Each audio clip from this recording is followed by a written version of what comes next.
Well, there was especially the problem with the Lagrangian.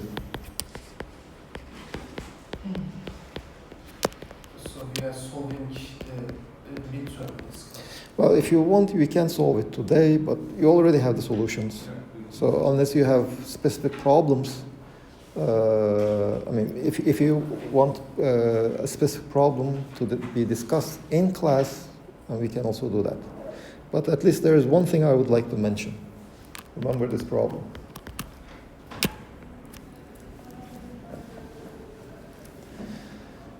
Now, I chose this problem specifically because of one discussion we had in the class. If you remember, when we were discussing these diagrams, one of your friends asked whether these exchanges of particles are actually happening. Are they really physically exchanging particles? Now, the problem is we are basically coming up with some picture of ways of calculating the phenomena. And for example, in this problem, if you remember, there is the vacuum for phi. And then we found another field psi, which is just phi plus some constant. In terms of this psi field, the Lagrangian takes this form.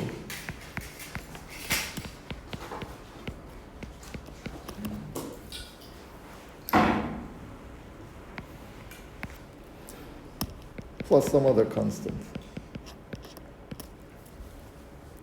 And so we can talk about this other state, psi, which is annihilated by the annihilation operator of psi. So if you just pick this one, let's say, we say that, oh, it's the empty state, there are no particles in it. Because it is annihilated by all the annihilation operators of this phi field.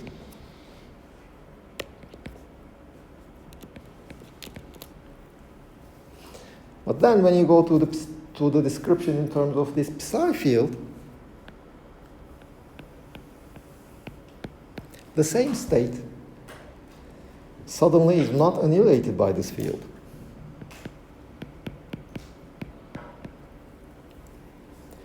So the field that doesn't have any phi particles, I can describe the same state, exactly the same state, as a state having psi particles in it. And we can even calculate the expectation value of the number of psi particles in this state. So there are two descriptions of basically the same state, and both of them are correct. None of them is wrong. So in this sense, and probably you can describe the same system in infinitely many different ways. It's just a description we are coming about. So do we have any particles in this state or not? Well, it depends on which picture you like to describe this state. At the end of the day, what will not change is what do you measure? Whichever description you choose, what you measure will be the same, should be the same. For example, when you calculate the 4-point function in whichever description you want, you will get a pole at the position p squared is equal to m squared in both of them, because both phi and psi particles have the same mass essentially.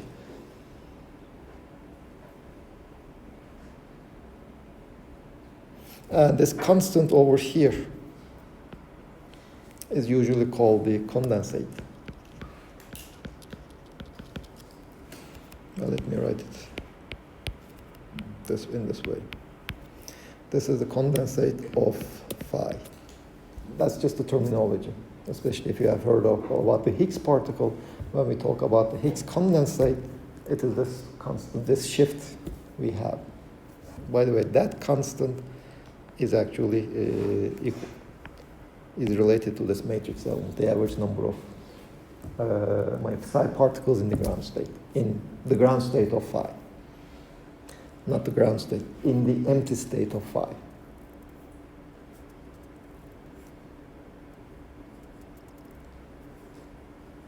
By the way, this is the ground state of my system.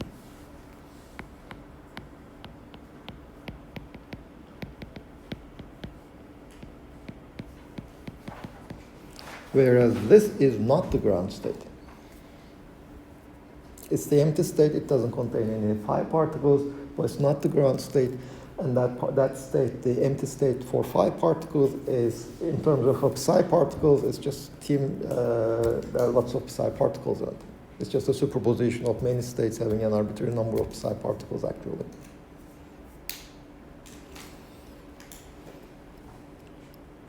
Yes, questions?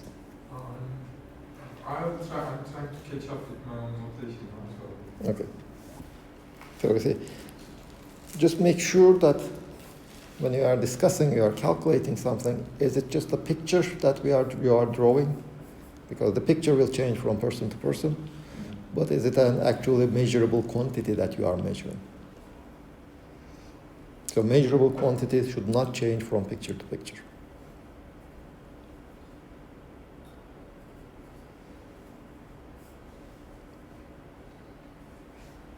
Okay, any questions about this problem or any of the other problems?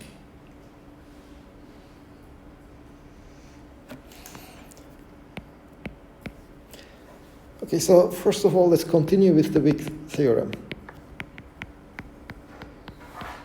Yeah, yes. It's possible that we turn this class into a problem-solving session since most of the class is not here.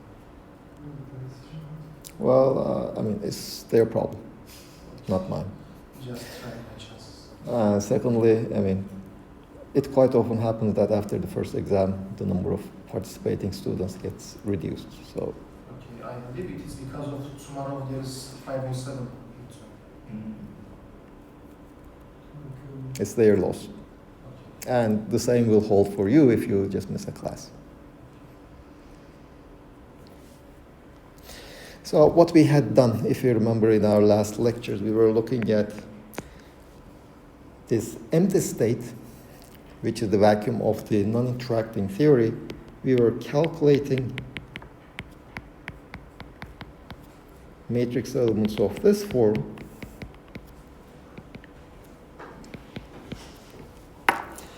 And we said that we can actually write this as sum over all possible contractions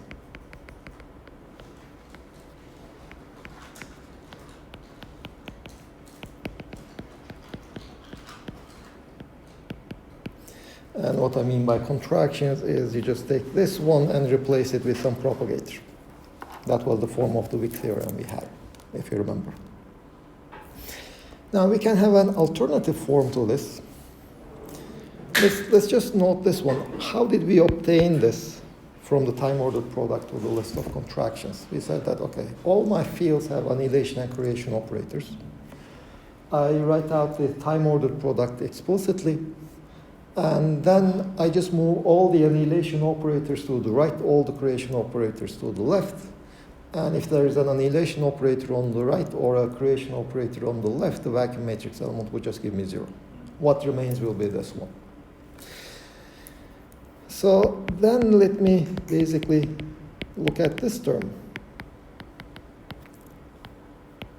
Can I say something about not the matrix element, but the whole thing? Then, of course, I will have additional terms with annihilation operators on the right, creation operators on the left. They will also remain in the expression of this time-ordered product. This is now an operator. I'm not talking about the matrix element of it.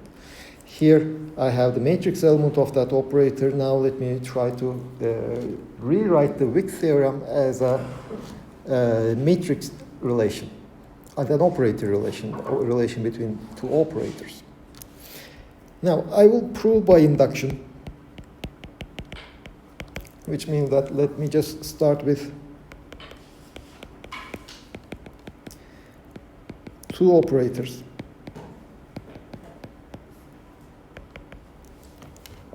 This is basically how it will work. I will start with two operators. Then I will assume what I will claim the Wick theorem is valid for n-1 operators. With that assumption, prove that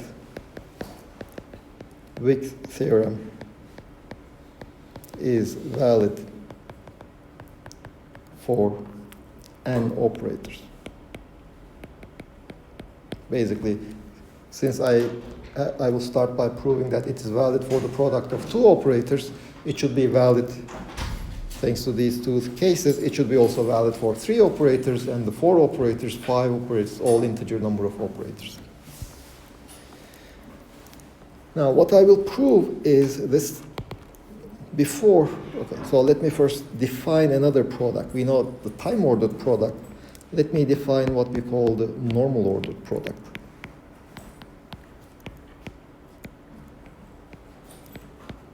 Because basically what I will do is just take this time-ordered operator, write it explicitly in terms of the annihilation and creation operators, move all the annihilation operators to the right, the creation operators to the left. So I will end up having terms with commutators, and there will still be operators, but all those operators will have annihilation operators on the right, creation operators on the left. So I define that as a normal ordered product. This will be the notation I will use.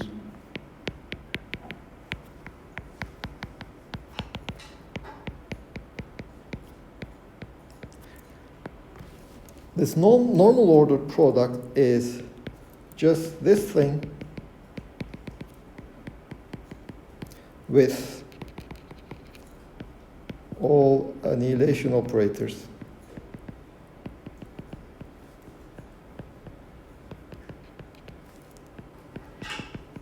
written on the left, on the right. Creation operators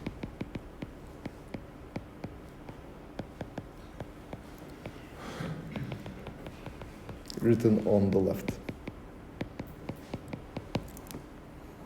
What I mean will be this one. Let's say I have a dagger. The normal ordered product will be equal to a dagger A. Just write all the annihilation operators on the left, creation operators on the right. Now, there's one thing you should pay attention to when we are talking about all these normal ordered product and time ordered products. For example, we had seen that if we have a field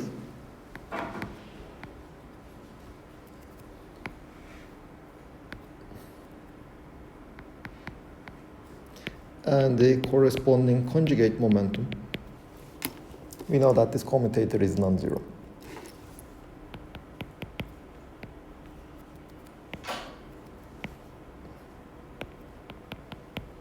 I will not write it explicitly because at an arbitrary time, at equal times, it's a Dirac delta, but at different times, it's not a Dirac delta function. Normal ordered product of this commutator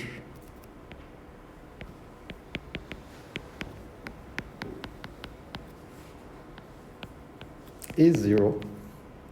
The time-ordered product of the same commutator is also zero.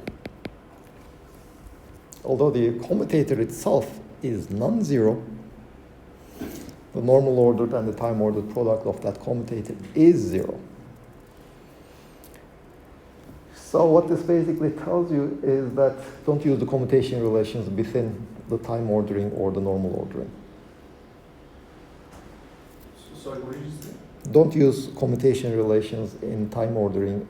If you have a product within a time ordered or a normal ordered, don't use commutation relationships. So if you are not careful and try to simplify those operators appearing within a time ordering product or a normal ordered product using commutation relations, you will get mistakes. So the ordering is not done by the commutation relations within these time ordered or normal ordered products, but it's done by these, whatever these operators are. So now the expression of the Wick theorem will be the time-ordered product of an arbitrary number of operators.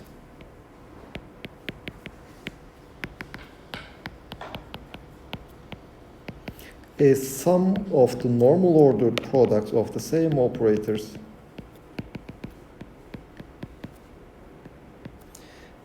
with all possible contractions, including different number of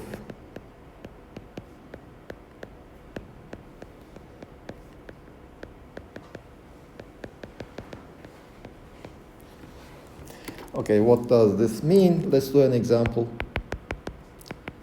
Let's say that I have phi of x1, phi of x2, phi of x3. Yeah, let me just use 3 of them.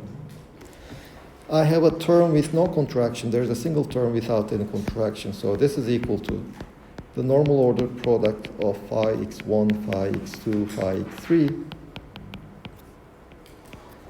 plus, let me write the operators. I can have terms with one contraction. Let's say these two contracted.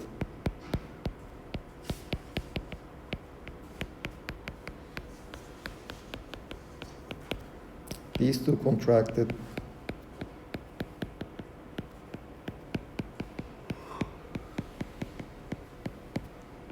These two contracted. That's it. There are only these 4 terms appearing in that time ordered product. Now, what will happen when I take the empty matrix element of this equality in the empty state, the vacuum of the unperturbed theory? Well, all those normal ordered products will give me 0. If I had 4 fields, then in those 4 fields, let me write it expo phi 1, phi 2, phi 3, phi 4. Again, I'm just using the shorthand that phi 1 is phi at x1, phi 2 is phi at x2, etc. This will contain, for example, such a term.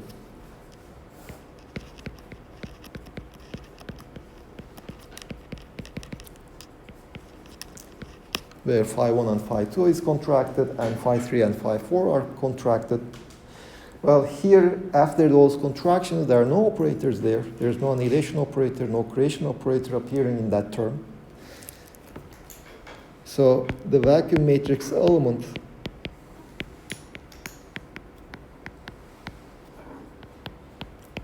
will contain that term,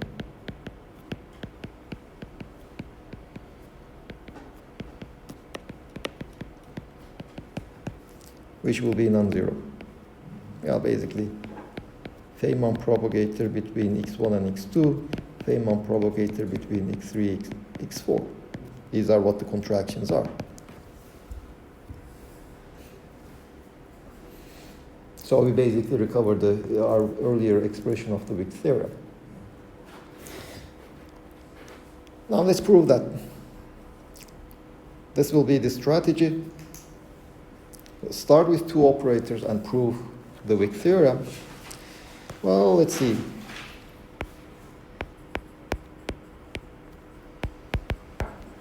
For 2 fields.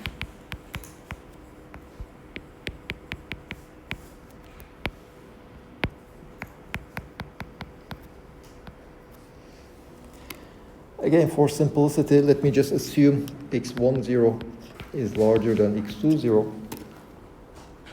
So in that case, this will be equal to phi of x1, phi of x2. This is the already time ordered, which will be the creation operators for x1 plus the annihilation operators at x1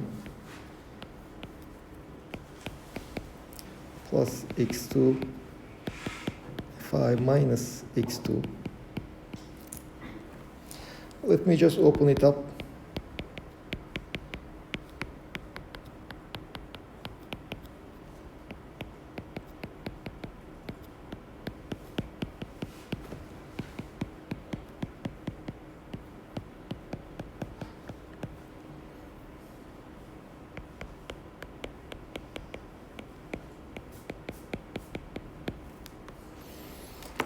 Well, those first 3 terms are already time ordered. Only the last one is not time ordered, but I can just commute them.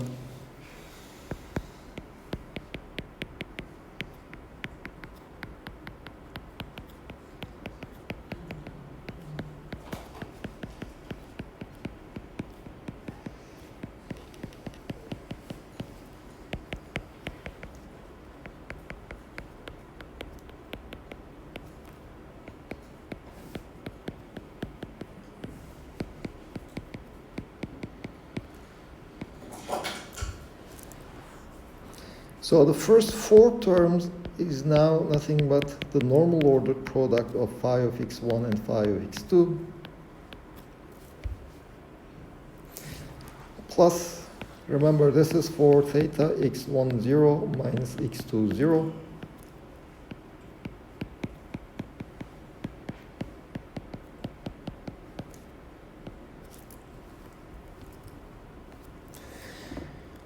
well, if in the other case,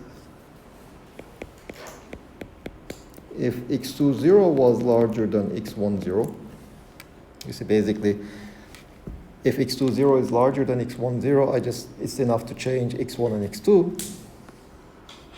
So I should get this one.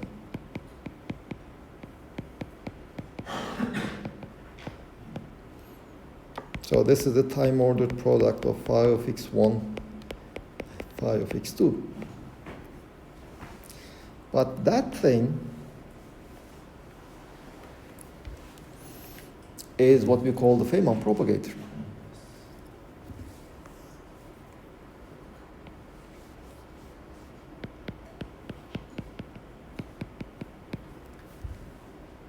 So what we had shown is time ordered product of phi of x1, phi of x2 is just the normal ordered product of phi of x1, phi of x2 plus the contraction of phi of x1, phi of x2 contraction. Okay, there are a couple of things that I'm assuming here. Also in relating this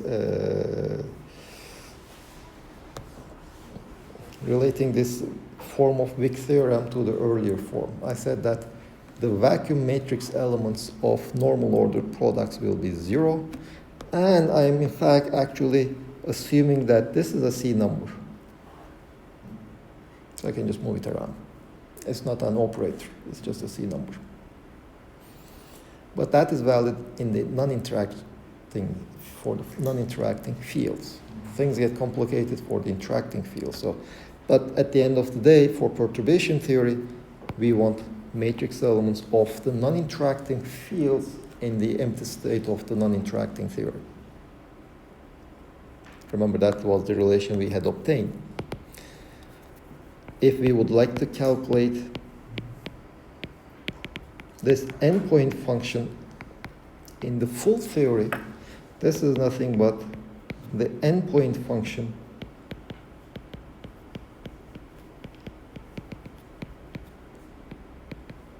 corrected with this exponent.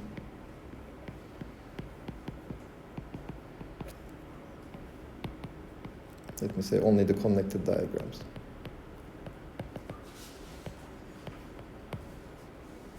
This is what we are trying to calculate.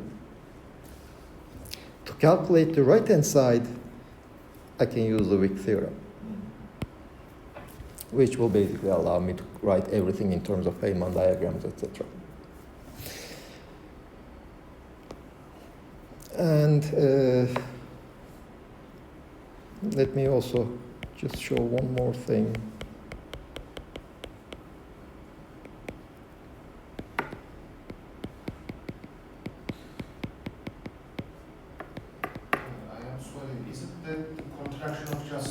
Same as just multiplication of two fields.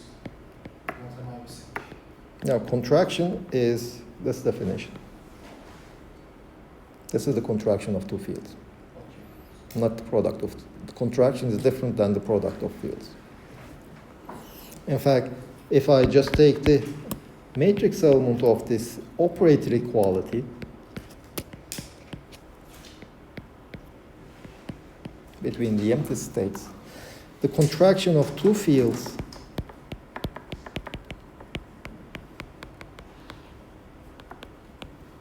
I'm not writing the normal ordered product because there are no operators left. It's just one. Everything is a function. This is actually equal to the matrix element of the time ordered product of those two fields, because the normal ordered product gives me 0. This is 0. I have annihilation operators on the right, creation operators on the left, so that matrix element is 0. We just don't use step functions and instead we define normal flow. It is what it means. This one? Well, these are just various definitions of the same thing. I mean, saying that we don't use step functions, well, it doesn't really mean anything. And I can write everything in a... That is one of the things that we do in field theory. We have a description. We have many different descriptions.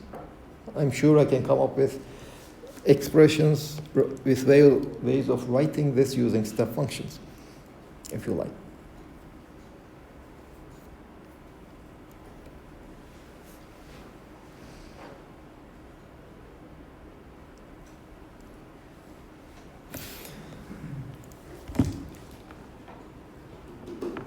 Now, if you go back to this equality, so what does it show me? I have a time-ordered product of two fields. I write it as the sum of all possible contractions. Well, I have a term with no contractions and well, a single term with just one contraction. And that single term with one contraction is actually all these commutators I have. So I have proven my claim about the Wick theorem.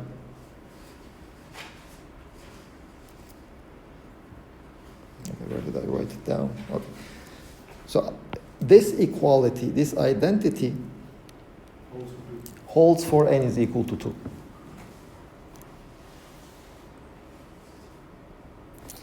Now I will assume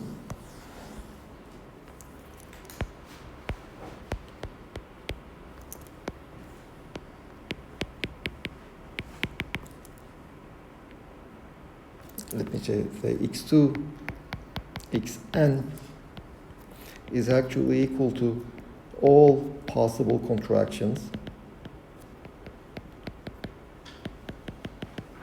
including different number of contractions of this product.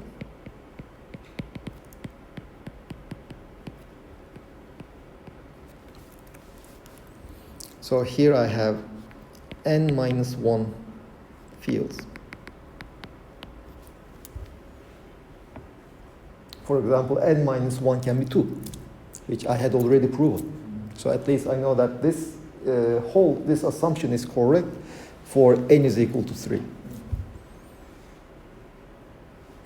Now let's see what happens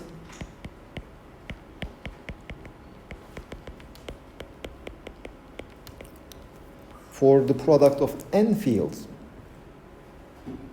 Again, I will assume that x10 is larger than xi0.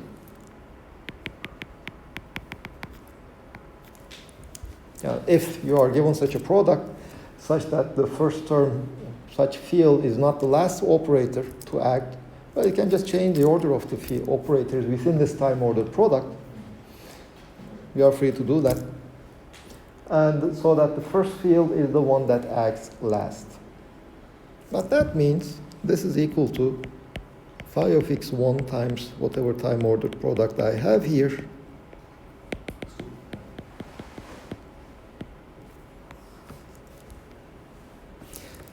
Well, which means that I have this is equal to phi of x1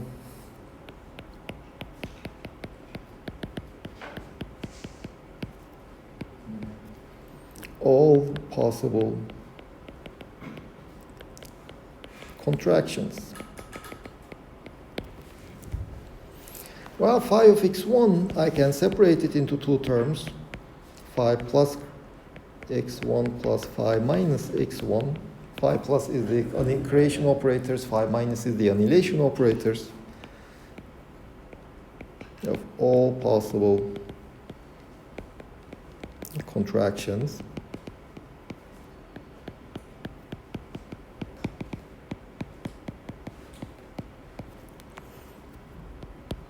Well, this is already an annihilation operator on the left.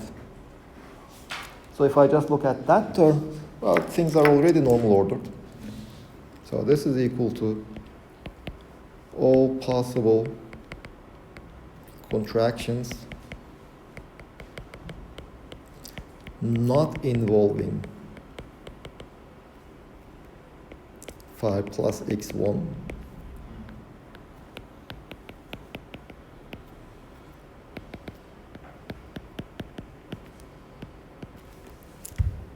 so all contractions that doesn't involve the contraction with phi plus. Hocam, I understand, but I suppose missed something. How will we be able to remove the x1 field from the timeline product? Well, because I made the assumption that x1 is the latest is at the latest time. If it is not so, I mean, you are given such a product. You are given such a product, let's say, and the first field is not the last one. Well, within a time ordering, I can always exchange their positions, Thank you. so that I can always make sure that the first field is the last one, whatever the times they are acting at. Now, in fact, let me also add the phi minus x1 here.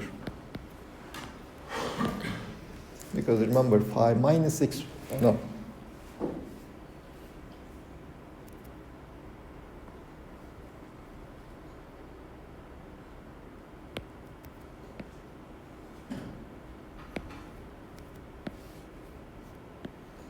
Let me keep it that way. Then plus, now I have this all possible contractions phi minus x1, normal ordered product phi of x2, phi of xn.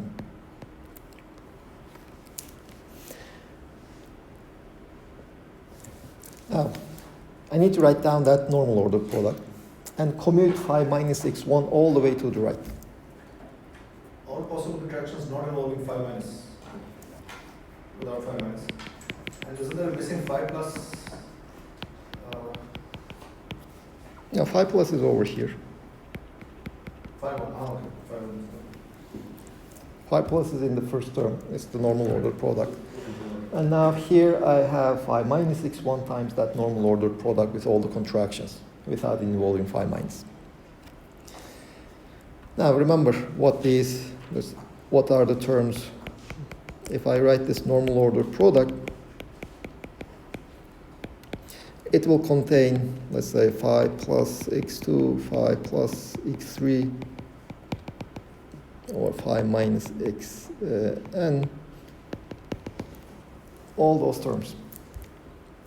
Now, phi minus x1 will commute with all the phi minus x1s, but then I need to commute phi minus x1 with phi plus x's. So let me write it in this way.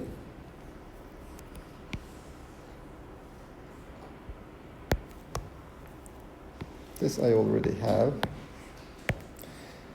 plus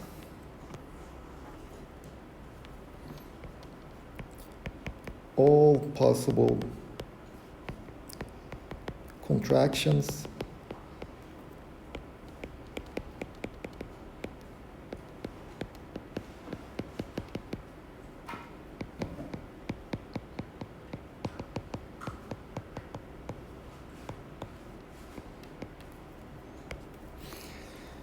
Okay, what do I mean here? In that normal ordered product, remember I have all possible contractions also. If phi plus x4, let's say, appears as an operator there, I have to commute phi minus x1 with phi plus x4.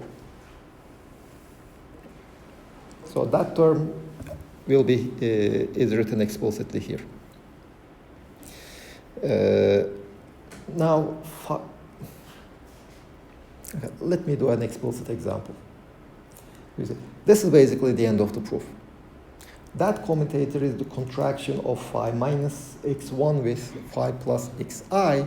So I have all possible contractions that are not involving x1. And now here I have all possible contractions that involve x1. So I'm basically done. But let me show how the second part comes about. So let me just look at the three cases. Let's say that I have phi 1 phi 2, phi 3. This will be equal to phi plus x1, phi x2, phi x3. Okay, this is the first sum. All contractions not involving phi plus x1. Then I have this other term, all contractions phi minus x1 normal ordered product phi plus no, phi of x2, phi of x3. Now that term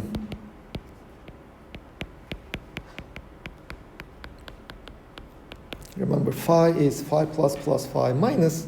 So if I just multiply it out, that is actually phi minus x1, phi plus x2, phi plus x3, plus phi minus x1, phi plus x2, phi minus x3, phi minus x1, phi minus x2, phi plus x3,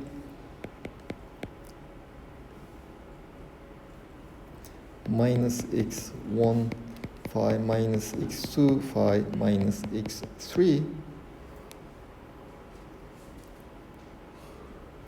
plus phi minus x1, phi of x2, phi of x3, contraction.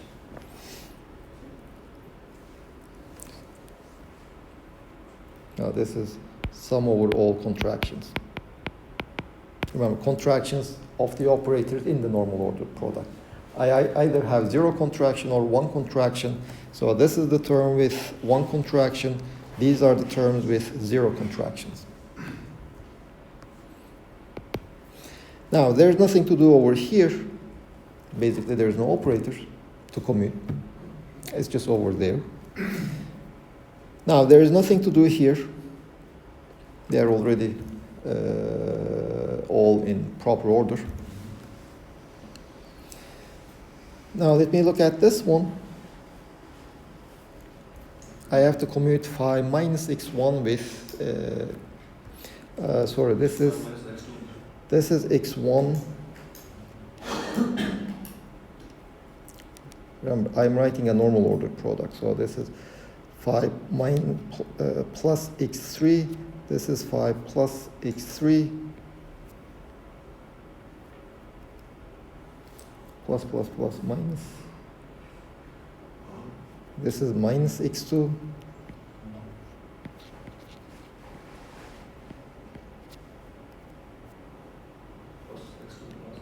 Hmm?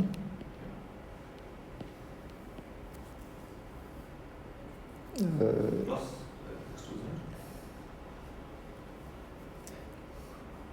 Y plus x2 goes. This is minus.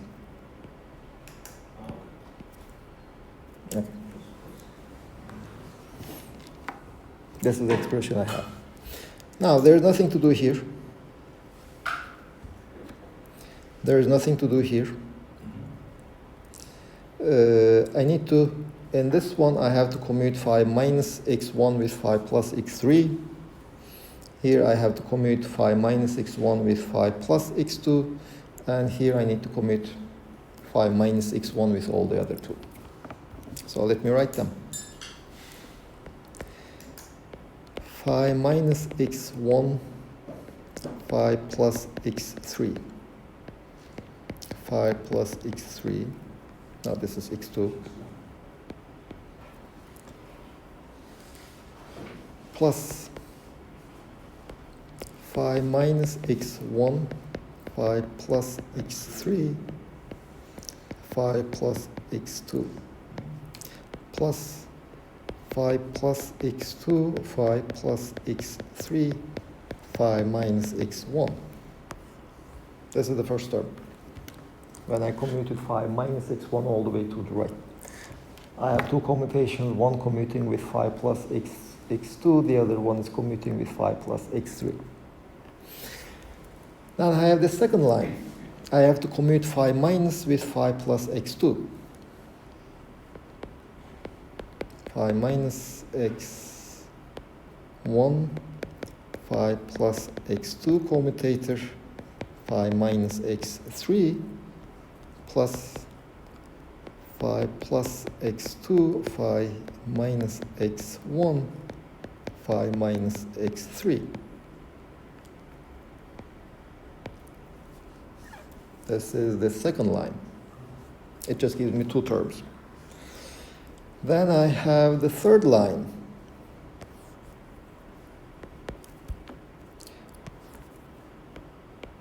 Phi minus x1, phi plus x3.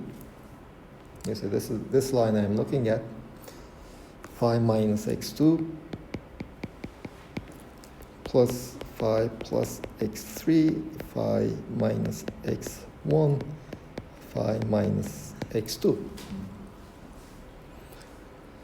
And the fourth line and the last line remain as they are.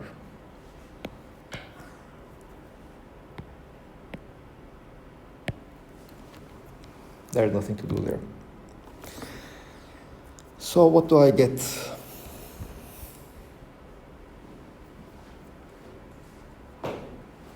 Look at this line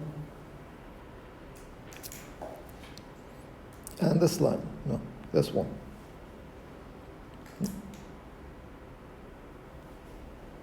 Those two.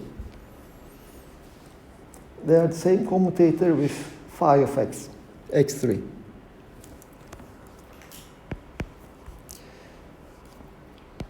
Phi minus x1, phi plus x2, phi of x3.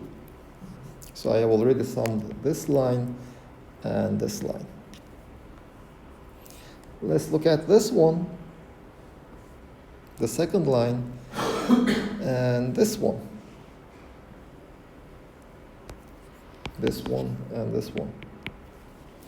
The same commutator, one is multiplied with phi plus x2, the other one is multiplied with phi minus x2. I sum them up.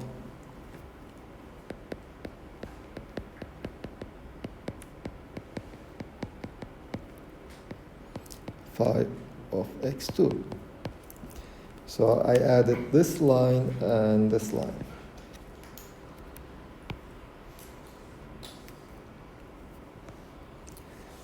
So what is left? Well, this is already normal ordered. Phi minus x1. All the rest, this one, this one,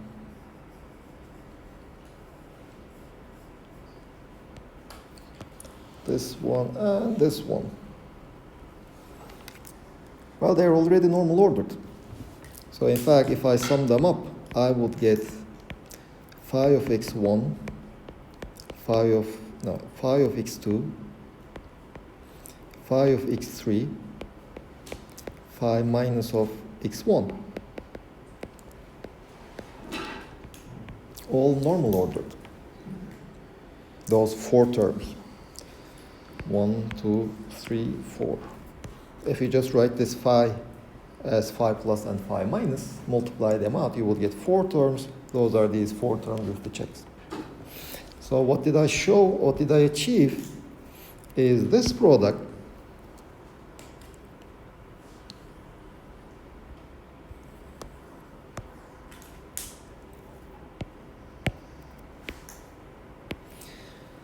is actually given by phi of x2, phi of x3, phi minus of x1,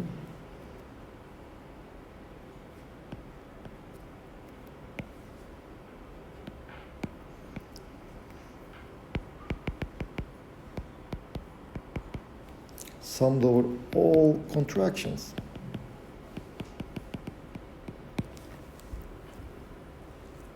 Including contraction, you see, these are nothing but plus of x2 is nothing but phi x1, phi x2 contraction. So this first term is the contraction of phi x1 with phi x2. This is the contraction of phi x1 with phi x3. And here I have the normal ordered product of all the terms with zero contractions. Now basically I am done. You see here, if I go back, here I have all contractions for phi plus field, normal ordered product of phi plus field. Here I have all contractions for phi minus field. If I add phi plus and phi minus, I get the phi field, plus all the contractions involving the phi field. So basically here, these two terms summed gave me all possible contractions for the n fields. But that kind of completes my proof, because what I proved here is if it is valid for a number of the product of a number of field operators, then it is also valid for one more field included in that product. I already know that it's true for 2, so it's true for 3, so it's true for 4, etc. So it's true for infinitely many fields.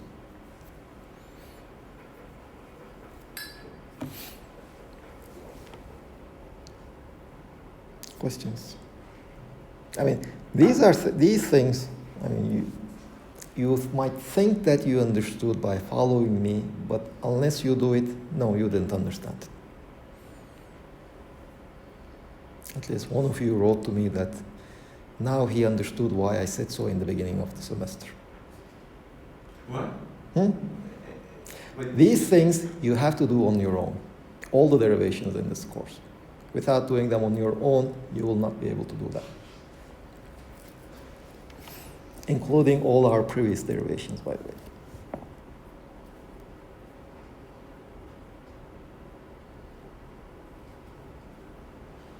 And by the way, remember we defined the conserved currents.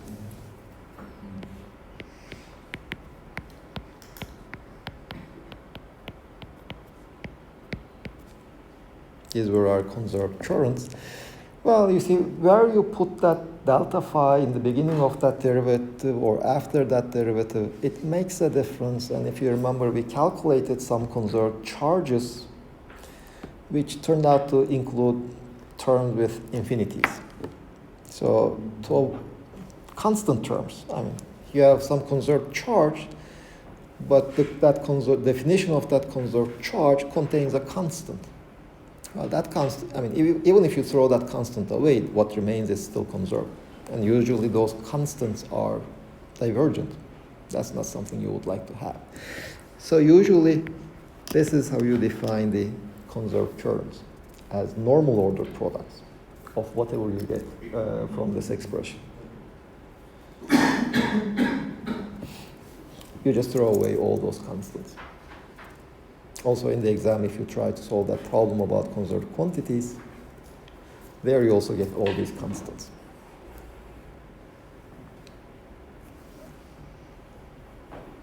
Okay, any questions before we go for a break?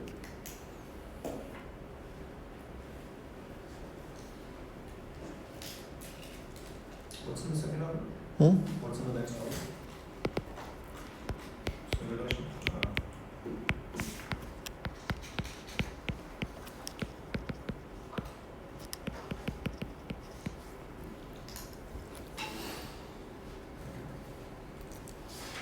That will be something that you will be using. Okay, so let's give a 10-minute break.